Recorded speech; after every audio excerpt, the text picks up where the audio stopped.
breaking down Red Raider baseball like only we can. This is the Talkin' Baseball Podcast from Double T 97.3 and DoubleTSportsNetwork.com. Hey, what's going on? Welcome into another episode of the Talkin' Baseball Podcast, brought to you by Double T 97.3 and, of course, our friends at Andrus Brothers.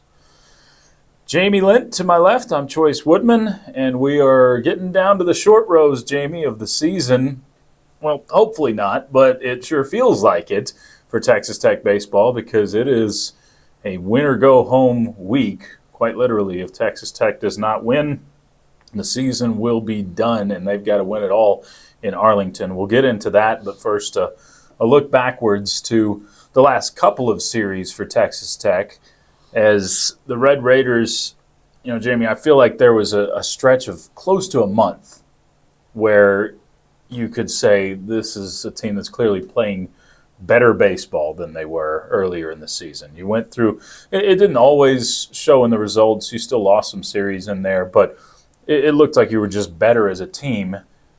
It kind of feels like you've taken steps backwards the last two weekends, though. Yeah, I think what you're referring to is the fact that you went through a stretch where you played Arizona State, Arizona, West Virginia. At the time, those were the 1, 2, and 3 teams in the conference. You ended up going 4 and 5 in that stretch. You won just one of the series, but you were uber competitive against those really good teams in the Big 12 Conference. You ultimately outscored them in those 9 games. You lost 3 one-run games, so one in each of those series. So you very easily could have gone above 500 and won all 3 of those series against the top 3 teams at the time in the conference. And so it did feel like it was starting to come together and you were playing good baseball. And that's, part of the reason that there's just probably a lot of frustration for Red Raider fans is now you get those final 2 series and you're like, okay, keep playing like that and you're going to win 5 or 6 of these games and ultimately end up losing both series, one of which at home to a team that didn't make the conference tournament and one on the road to BYU that's just not a great baseball team at all. And you win 2 of the 6, and how much that affects you with the seeding and all that, don't necessarily know. You probably were only going to finish as high as 7th anyway, but still, it just you didn't finish the season very strong, and you hate to see that when you feel like the team was trending in the right direction. It's going to be a difficult path either way, but you've just made it that much more difficult. Yeah, I think when you look at what you're talking about, I think you might have got as high as 7th. More likely, you would have just been in the 8-9 game with Cincinnati, 1 being 8 and 1 being 9, most likely. So there's not a whole lot of results that differ from where you sit right now. I think it's just that feeling. I think it's you were playing some good baseball. You had good feelings about how you were playing, and right now, and you did finish on a win, so at least there's that. But right now, it just doesn't feel like you put your best foot forward heading into the conference tournament. Yeah, no doubt. That's exactly right. You go in with even more question marks than you had. You go in wondering a little bit of how much fight is left in this team. And that's not what you want to be questioning at this point. Not at all. Not at all. And it has been a long season, and it's been a grueling season. Yeah, and I've always felt like the fight has been there. Agreed. Yep. And the last, and maybe that's unfair. Maybe I shouldn't question that, but it just felt like it at times, like really Friday's game 2, where you got the bats going early, you had a lead. And then Jack Siebert came in, and it was one of the few times all season long where Jack hasn't been terrific. And your bats just went silent. And probably BYU deserves some credit for that, but they're running out a bunch of guys who don't have great ERAs. We talked about it going into that series. Yeah. Their ERA was almost a run more per game than yours. And you've struggled on the mound this year. And so for them to hold you down you just scored the 4 runs in the first game and just 5 in the second game and really shut you out for the last 5 innings of that game, it just was really disappointing. Yeah, it's kind of interesting because it's almost the opposite of the UCF series. Because that UCF, when you played them, they had the 3rd best ERA in the league. They had the 2nd best batting average in the league. And for some reason, they're sitting down at the bottom of the league and out of the tournament right now. So they had good numbers. BYU's numbers didn't look that good, but I think what you faced with both was 2 desperate teams, 2 teams that were trying to get into Arlington. Obviously, UCF ends up short of that after a not-so-good weekend this weekend, and BYU, you got their punches. Yeah, I mean, that's totally fair. I just it's not an excuse. It's just saying, I mean, yeah, I think they wanted it. Yeah, why did you not want it as much, or why, I continue to the giving up early runs and playing from behind, even in the second game where you score 2 in the first and you immediately give 2 right back, is just, I mean, the way that this season has gone, that's going to be the thing that I think I will remember about this team, is just their struggles early on in games, and how many times trying to remember the number now. It seems like it's 25 games you've given up a run in the first inning, and you're 5-20 in those games, and just that's just, and then the start is so important, not just in a baseball game, but in a baseball series. And the fact that you just really didn't play well on Friday. The only time you won series this year was when you did win on a Friday. Yep. And you just put yourself behind the 8 ball early in games, early in series, and it was just too much to overcome. And it was constant. I'm sure that wore on the players over time, wore on the coaches. I mean, Tim Tadlock's got a long time till Christmas time to ask Santa for what he wants, but I'm sure he will want faster starts in 2026, because I think that was unfortunately the theme of the year for Texas Tech. The year's not over, not yet, as we will look ahead to what Texas Tech's got going in Arlington. It starts off with Cincinnati. We will look into the tournament, what the scenarios could be for the Red Raiders coming up. But first, a word from our friends at Andrus Brothers. When you want the brand in West Texas roofing, there's only one company to call, Andrus Brothers Roofing. Like our Red Raiders, Andrus Brothers knows that to win, you have to be better than your competition, and you have to dominate in all phases. With over 40 years experience, Andrus Brothers has mastered these concepts. So when the high winds and debris damage your roof, there's only one company to call, Andrus Brothers Roofing. Accept no substitutes. Stick with the starters on the ABR winning team. Andrus Brothers Roofing, we nail it every time. All right, Jamie, Big 12 tournament season has arrived. This is the first time, I guess, since year 1 for Tim Tadlock that you enter the tournament knowing you have to win it to find the postseason. Probably 2015 as well. Yeah. I mean, there were still a few questions because I guess you were in 3rd place or tied for 3rd place, I think, in the Big 12 that year. So there was still some hope. There's nothing there this year because you have a losing record. You have to go into Arlington and win this tournament to have any postseason hopes. So that's a different approach from what we're used to. Yeah, I love the new format. I do too. Single elimination. You got 12 teams in, and 5 through 12 will play in day 1. 1 through 4 get to rest, and then 1 through 4 will take on the winners of those 4 games on Wednesday. That will come up the next day on Thursday. So really like the format. There's no oh man, do we really want to win this game or not? It's a situation of do you just want to play? And for those top 4 teams that probably feel good about their chances to make the NCAA tournament, the question then is like, okay, are we all in to win this thing or not?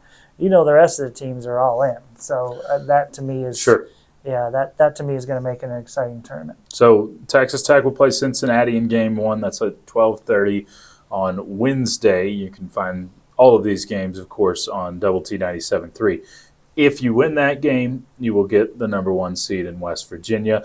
That's the one team you might question what the motivation is there, but in terms of winning the whole thing. But they're still playing for trying to get the best possible regional, seed next to their name. Hoping to host a regional. Yeah, hoping to host a regional. Probably still should host a regional, but that's what they're playing for. So you got the 1 seed on the other side if you get to 12, or that's at 12:30 on Thursday. If you're able to take down Cincinnati. And then if you were to advance beyond that, you would have any of Arizona, Arizona State, or BYU. Most likely is Arizona or Arizona State there. If I asked you, Choice, who's the team or who's a couple teams that you don't want to play at this point? Are you considering what day it would be on? Because I think Friday against Arizona State would scare me because your pitching would be depleted at that point, and they can hit the ball really well. Okay, well, I'm just going to tell you this. Like, right now, I wouldn't want to play Oklahoma State. They're a hot baseball They're team. hot, yes. Okay, I would say the same thing. I think Kansas is the best team in the conference. Their offense is legit, and I think that would be a bad matchup for our pitching staff. So those two teams are that. But beyond that, I really – and the funny part is you didn't play either one of those teams this year. That is very interesting. Yep. Okay. I think TCU I might group into that as well with how they've been playing in the back half of the season. Yeah, totally fair. Which are all on the bottom side of the bracket compared to Texas Tech. Yeah, so I look at this bracket, and I look at the Arizonas and the Arizona States, who I think are good teams, but not great teams. I think of West Virginia. I'd throw them into the mix as well. None of them, like, I don't look at them and I say, and I don't mean this as disrespect to them, but I don't look at them and feel like, okay, that's a dominant team that Tech has no chance of beating. Okay? Yeah. To me, and it's almost as if I'm looking back at the Red Raiders here and saying, you're good enough to play with these teams. You have the talent. Yeah. The problem is you just haven't been consistently playing to the level that you're capable of. We see it here and there, maybe for games, or maybe we see it for stretches within a game, and then you have a bad inning and it costs you. I mean, that's the really frustrating part to me is, like, I look at this conference and I feel like, hey, you could have played with and been one of those top 3 or 4 teams in the conference. You just never got to the point where you're playing consistent baseball. Someone asked me this question over the weekend, Jamie, of, okay, what are our chances to win it all? And I said, chances to win any game against any team in this league, I'm pretty confident in. One single game, I'm confident you can win any single game. But stringing it together in this tournament is exactly what you're talking about, where you just haven't been able to be consistent all season long. Well, and where you really need to be consistent here, if you're going to have any chance in this Big 12 tournament, is starting pitching. Yeah. You need starting pitching to be good and give you length. So you're not going to your bullpen in the 4th inning. Yeah. You have to be able to save those guys because there's just not enough to be super confident if you're going to having to use 2 or 3 relievers in any game. So you absolutely, if you're going to win this thing, first and foremost, you have to have good starting pitching and you have to have some length. So what's the path? What is the best case path scenario where Tech could get through and get to a championship game and possibly win? Okay, so I think that's one of my big keys, right? Yeah. Get some length from your starting pitching. Yeah. I think good starts, okay? Good starts. Yeah. Because to me, when you're in this situation and you're these players and the next time we lose, our season is over. Yeah.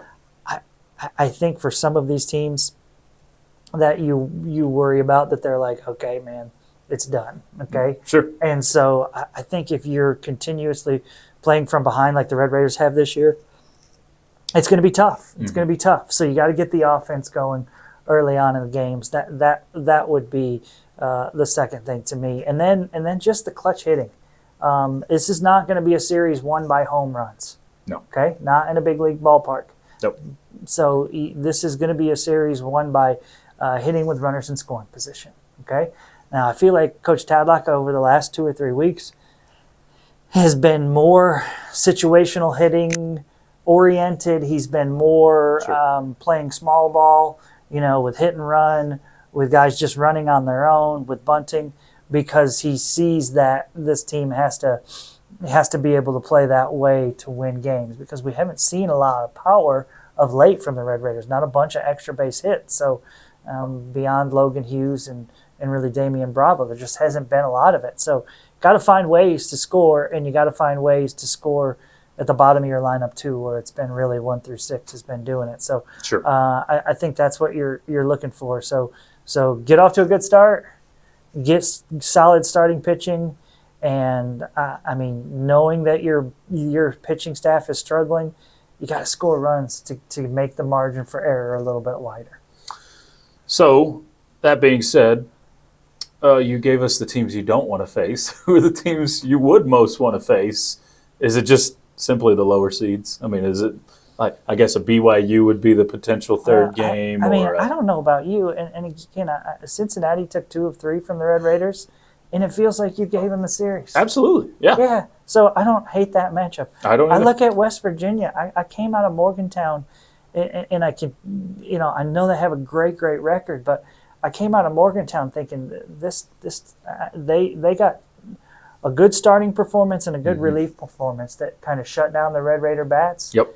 But beyond that, I don't know how good they are. And so I don't the path for the Red Raiders going through, if you beat Cincinnati, getting to play Cincinnati in the getting to play West Virginia in the next round is not scary to me. I'm more scared of teams like Arizona State, like Oklahoma State, like Kansas. And so I don't know. I like the path that the Red Raiders have here. It's just a matter of, what Red Raider team will we get? Yeah, so it's a look in the mirror type of stuff. What starting pitching performance will we get? Yeah, and I think what's so crazy, and we've harped on the same thing over and over all year, it's just you've felt like you've had a chance to win every single series this year. You've been right there. You've had chances.